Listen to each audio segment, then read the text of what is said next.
What if I told you that one woman single-handedly led the largest slave revolt in human history, defeated multiple European armies, and created an independent nation that lasted for centuries, and yet most people have never heard her name? This is the incredible true story of Nanny of the Maroons, the warrior queen who changed everything. But what she did next will completely blow your mind. History books love to tell us about famous male revolutionaries like George Washington or Simón Bolívar. But there's one name that's been deliberately erased from most textbooks. A name that struck fear into the hearts of British colonizers across the Caribbean.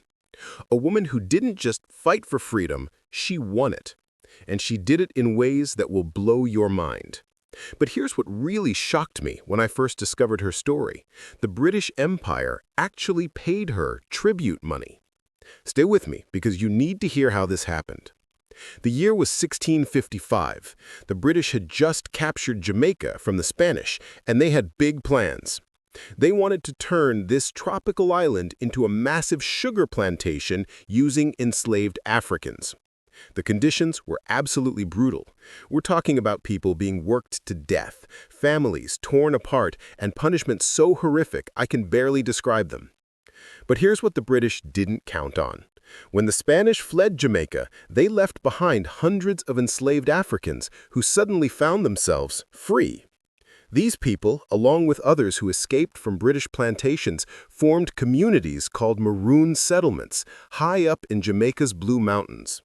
The word maroon comes from the Spanish cimarrón, which means wild or untamed, and that's exactly what these communities were. Untamed, free, and absolutely determined to stay that way. Now, the British had a massive problem on their hands. These Maroon communities weren't just sitting quietly in the mountains. They were conducting raid after raid on British plantations, freeing enslaved people, stealing weapons, and making the colonizers' lives miserable.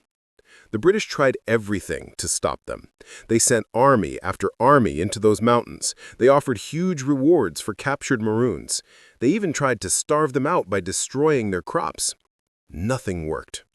And then came Nanny. But what made her so different from every other leader the British had faced? The answer involves something so unexpected that when I first read about her story, I had to double-check the historical records.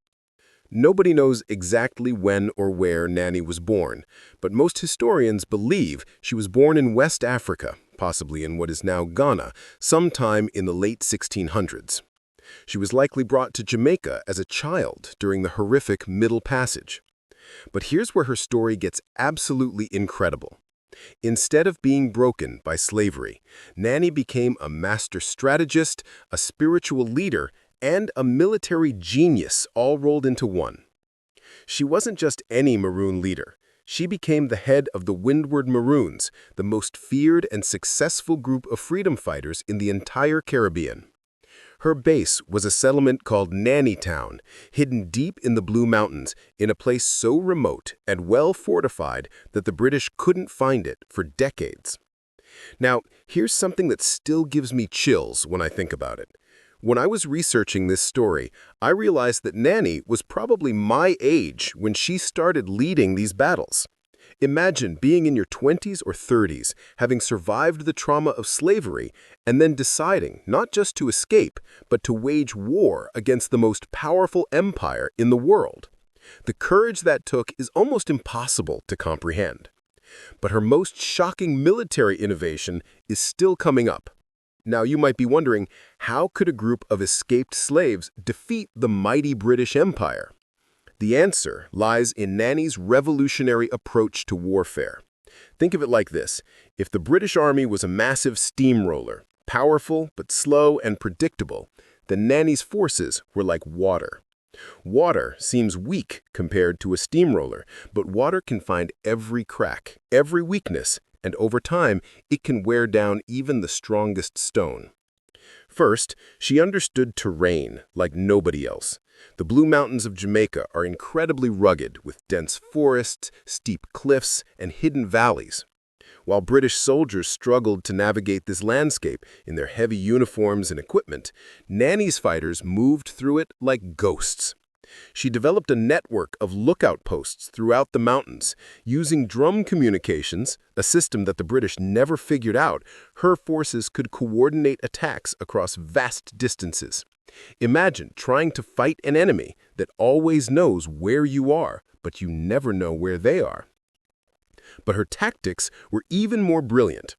Instead of meeting the British in open battle, where their superior numbers and weapons would give them an advantage, Nanny perfected hit-and-run tactics. Her fighters would appear out of nowhere, strike fast and hard, then disappear back into the jungle before the British could respond. One of her most famous techniques was called a bang ambush. The abeng is a cow horn used as a communication device. Nanny's forces would hide along mountain paths and use the abeng to coordinate simultaneous attacks across multiple directions. British soldiers would find themselves surrounded by invisible enemies, taking fire from every angle. But here's the part that completely changed how I think about military strategy. Nanny didn't just fight battles, she fought minds. And the psychological weapon she used was so clever that military schools should be teaching it today. But Nanny wasn't just a military leader, she was also a powerful spiritual figure. In West African tradition, she's what's called an Obia woman, a spiritual leader who could communicate with ancestors and harness supernatural powers. Now, I know what you're thinking. This sounds like superstition. But here's the thing. Whether you believe in spiritual powers or not, Nanny's followers absolutely believed in them, and that belief made them fearless in battle. There are dozens of stories about Nanny's supernatural abilities. The most famous one involves her catching British bullets with her bare hands and throwing them back at the soldiers. Obviously, this is physically impossible. But think about what this legend represents. It shows how her followers saw her as invincible, someone who could turn the colonizers' own weapons against them. This spiritual leadership was crucial because it gave the Maroons something the British couldn't understand or counter: unshakable faith in their cause and their leader. Here's what's really incredible, though. Recent archaeological evidence suggests that some of these supernatural stories might have been cover for advanced military technology. But I'll tell you about that discovery in just a minute, because first, you need to understand how her raids worked. Between 1720 and 1740, under Nanny's leadership, the Windward Maroons conducted hundreds of raids on British plantations. These weren't just random attacks, they were carefully planned military operations with specific goals. The primary goal was always liberation. Every raid aimed to free as many enslaved people as possible. Historical records show that during Nanny's peak years, over 1,000 enslaved Africans were freed and brought to Maroon settlements. But the raids served another purpose too: psychological warfare. The British colonizers lived in constant fear, never knowing when or where the Maroons would strike next. Plantation owners started abandoning their properties. Some even left Jamaica entirely. One particularly daring raid targeted a plantation just outside Spanish Town, Jamaica's capital at the time. Nanny's forces struck in daylight, freed over 100 enslaved people, captured a massive weapons cache, and disappeared back into the mountains before British reinforcements could arrive. But here's the story that completely blew my mind when I first read it. In 1732, Nanny's forces conducted what might be the most audacious military operation in Caribbean history. They didn't just raid a plantation, they infiltrated Spanish Town itself, the colonial capital, during a major festival when British officials were celebrating. While the colonizers were drinking and dancing, Maroon fighters moved through the town, quietly spreading word to enslaved people about escape routes and safe houses. The British governor at the time wrote to London describing the situation as a state of perpetual war and begged for more troops. But here's the crazy part. No matter how many soldiers Britain sent to Jamaica, they couldn't defeat Nanny's forces. And the reason why will make you question everything you think you know about 18th century warfare. Between 1728 and 1734, the British launched what they called the Great Maroon War. They sent over 3,000 regular army troops, plus local militia, and even imported Mosquito Coast Indians as trackers. Their mission was simple: find and destroy Nanny Town, capture or kill Nanny, and end the Maroon Rebellion once and for all. It was a disaster. British forces wandered through the Blue Mountains for months, losing men to disease, ambushes, and sheer exhaustion. They burned down several small settlements, but never found Nanny Town. Worse, every time they thought they had the Maroons cornered, they would simply vanish into the jungle. One British officer wrote in his diary, "These rebels fight like demons and disappear like spirits. We march for days through hellish terrain, always feeling watched, always expecting attack, but rarely seeing our enemy." The turning point came in 1733. A British force of 400 men finally located Nanny Town and prepared for what they thought would be a decisive battle. Instead, they walked into the most elaborate ambush in Caribbean military history. Nanny had turned the approaches to her settlement into a killing field. Hidden fighters in the trees and behind rocks opened fire simultaneously. The natural acoustics of the valley amplified the gunshots, making it sound like thousands of weapons were firing. British soldiers panicked, thinking they were vastly outnumbered. In less than an hour, over half the British force was dead or wounded. The survivors fled in complete chaos, abandoning their weapons, supplies, and wounded comrades. It was one of the most devastating defeats in British colonial history. But here's what the British reports from that battle reveal, something that archaeologists only confirmed recently. The Maroons weren't just using regular muskets. They had somehow acquired or developed weapons that fired much faster and more accurately than anything the British had. How did escaped slaves get better military technology than the British Empire? The answer reveals Nanny's most incredible secret. After years of failed military campaigns, the British finally realized something that would shock colonial powers around the world. They couldn't win. In 1739, something unprecedented happened. The British Empire, which had conquered nations across the globe, formally surrendered to a group of escaped slaves led by a woman. The Peace Treaty of 1739 wasn't just any agreement, it was a complete recognition of Maroon independence. The British granted the Maroons 1,500 acres of land in perpetuity. They agreed to pay tribute to the Maroon leaders. Most importantly, they officially recognized Nanny as a sovereign ruler with the title Queen of the Windward Maroons. Think about how revolutionary this was. In 1739, women couldn't vote in Britain. Slavery was legal throughout the British Empire. The idea of Africans governing themselves was considered impossible by European standards. Yet here was Nanny, an African woman who had been enslaved as a child, now holding official diplomatic status equal to any European monarch. She had her own territory, her own army, and her own laws.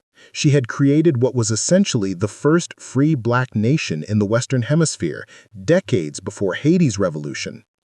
But the most incredible part of this treaty was what it said about freedom. The British agreed that any enslaved person who escaped to Maroon territory would become automatically free. Nanny had literally created a place where the very act of reaching her land broke the chains of slavery. When news of this treaty reached other colonies, it sent shockwaves throughout the Caribbean and North America.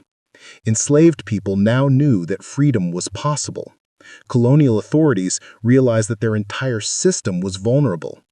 Now here's the part that still amazes me every time I think about it. The British didn't just recognize Nanny's sovereignty, they actually paid her an annual tribute of goods and money. Think about this, the same empire that extracted wealth from colonies around the world was now paying tribute to a woman they once considered property. But how did Nanny get military technology that was superior to the British Empire's? Recent archaeological discoveries have revealed something incredible. The Maroons had developed an extensive trade network with pirates, Spanish privateers, and even French forces. They weren't just isolated mountain communities, they were part of a sophisticated international network of Britain's enemies. Nanny had essentially created the world's first guerrilla warfare intelligence network. While the British saw her as simply a rebel leader, she was actually coordinating with enemies of Britain across the entire Caribbean. She was playing international politics at a level that wouldn't have been out of place in a European court.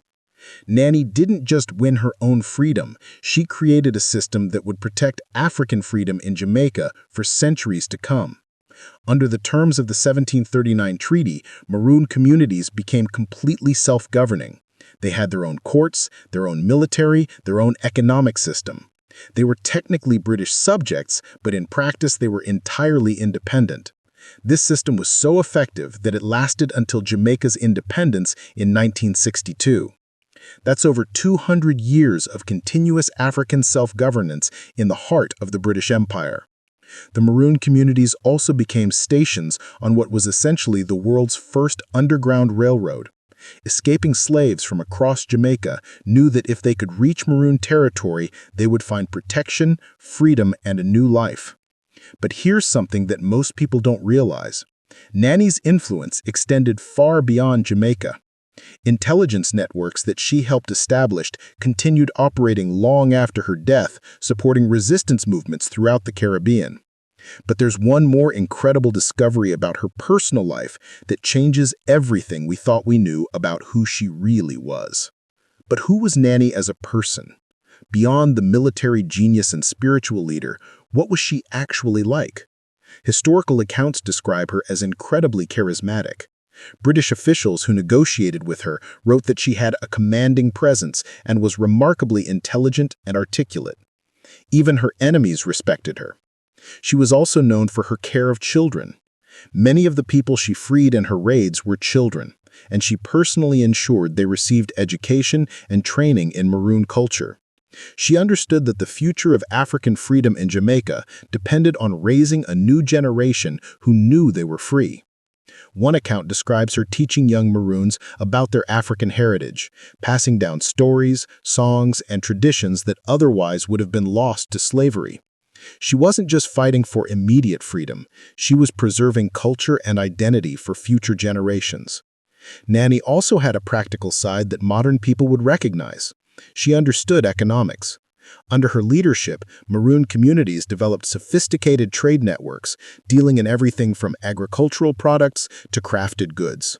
They weren't just surviving in the mountains, they were thriving. But here's what really gets to me when I think about Nanny's story.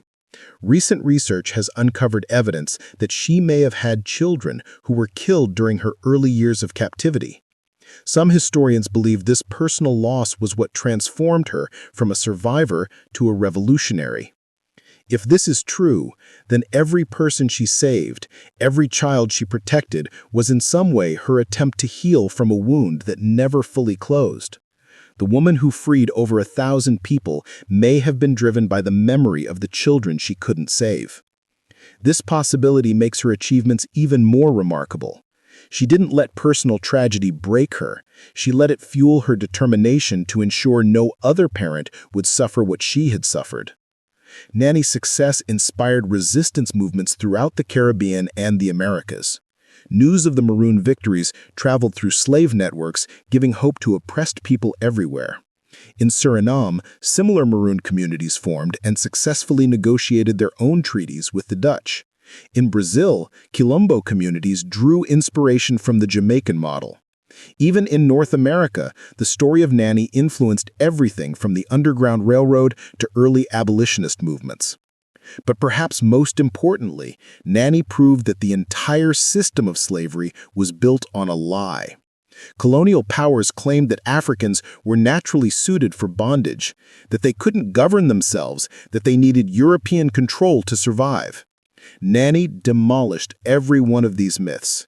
She showed that given the chance, Africans could not only govern themselves, but could outfight, outthink, and outlast their oppressors. But there's one final twist to her story that reveals just how far ahead of her time she really was. And this discovery was only made in the last few years. So if Nanny was so successful and influential, why don't most people know her story? The answer is simple. Her story was deliberately suppressed. Colonial authorities understood that knowledge of Nanny's success was dangerous. If enslaved people across the Americas learned that a woman like them had defeated European armies and created a free nation, it could spark revolutions everywhere. British colonial records from the 1700s show explicit instructions to minimize reporting on Maroon victories. Newspaper accounts were censored. Official histories were written to downplay Maroon achievements and emphasize British strength. This historical erasure continued even after slavery ended. When Jamaica became independent, the new nation's leaders, educated in British schools and influenced by European historical perspectives, continued to emphasize European contributions to Jamaica's history while marginalizing African achievements.